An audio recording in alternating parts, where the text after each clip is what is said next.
Like నువ్వు grand finale ఇచ్చినట్టు first నేను అసలు ఫస్ట్ ఎలిమినేషన్ క్రాస్ అయితే అనుకోలేదు అక్కడ, frankly speaking. But from the first episode judges ఇచ్చిన సజెషన్స్ కానీ ఎనీథింగ్, కొంచెం నేను మ్యూజిక్ని లైక్ పాటలు నేర్చుకునే విధానాన్ని మార్చింది. So that help me a lot. ఈ స్టేజ్ మీద సింగర్గా మిమ్మల్ని ఈ జర్నీ ఎలా మలిచింది, మిమ్మల్ని యాజ్ అ బెటర్ సింగర్గా from the season starting to the end ఇప్పటి వరకు? యాజ్ ఐ సెడ్ బిఫోర్, ప్రతి పాటకి ఒక డిఫరెంట్ టైప్ ఆఫ్ పర్స్పెక్టివ్ కావాలి నేర్చుకునేటప్పుడు. ఏ పాటని ఏ పర్స్పెక్టివ్తో నేర్చుకుంటే ఎలా పర్ఫామ్ చేస్తే బాగా వస్తుంది అనేది. హలో అని నవ్వోటి విసిరి నా వైపుగా చూడొచ్చుగా, సరదా కల నన్ను పలకరిస్తే ఖర్చేం కాదుగా.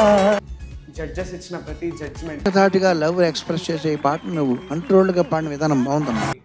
ఆర్ చంద్రబోస్ గారు కానివ్వండి, సునీత మేడం, చరణ్ సార్, వీళ్ళు ఇచ్చిన ప్రతి ఒక్క సజెషన్, ఒక్కొక్క పాట లిరిక్కి ఎంత వాల్యూ ఉంటుంది, లిరిక్లో ఉండే ప్రతి పదానికి ఎంత మీనింగ్ ఉంటుంది, ఒక్కొక్క పదానికి లింక్ ఏంటి, అసలు పాట ఎందుకు వచ్చింది ఆ మూవీలో, ఆ సాంగ్ అనేది అసలు ఎందుకు వచ్చింది ఆ సిచ్యువేషన్లో, ఆ పాయింట్ దగ్గర నుంచి ఆ సాంగ్ సక్సెస్ ఏంటి, సక్సెస్ స్టోరీ ఏంటి, ప్రతి పాయింట్ ఒక పాట నేర్చుకునే విధానాన్ని మార్చింది. So that help me.